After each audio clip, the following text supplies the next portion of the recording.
மக்களும் கேட்கிறார்கள், தொண்டர்களும் கேட்கிறார்கள். இந்த கலோபரம் எதற்காக?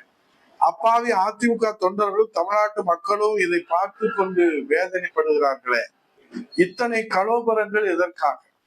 ஒன்றும் இல்லை. இவர்களுக்கு தற்போது அதிகாரம் இல்லை, பதவி இல்லை, பட்டம் இல்லை.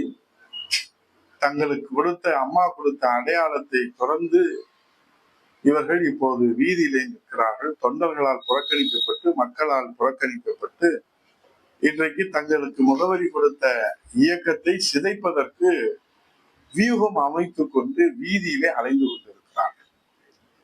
இப்போது கடைசியாக பசுமொன்னிலே புண்ணிய பூமியிலே அரசியல் நாடகத்தை, தேர்தல் வியூகத்தை புண்ணிய பூமியிலே வணங்க வந்த இடத்திலே அங்கே ஒரு கருப்பு வரலாறை அவர்கள் அங்கே சந்திப்பு நாடகத்தை, திட்டமிட்ட நாடகத்தை யதார்த்த நாடகமாக அரங்கேற்றி ஒரு நாள் பரபரப்பு செய்தியை உருவாக்கி இருக்கிறார். அதன் விளைவு இன்றைக்கு ஒழுங்கு நடவடிக்கைக்கு உள்ளாக்கப்பட்டிருக்கிறார். அந்த நாடகத்திற்கு திரைக்கதை வசனம் எழுதியவர்.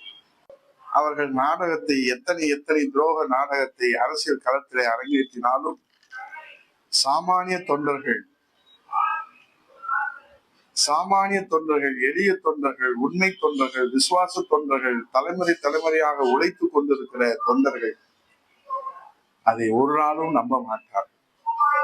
எத்தனை விளக்கங்களை கொடுத்து நீலி கண்ணீர் வடித்தாலும் உண்மை சுடத்தான் செய்யும்.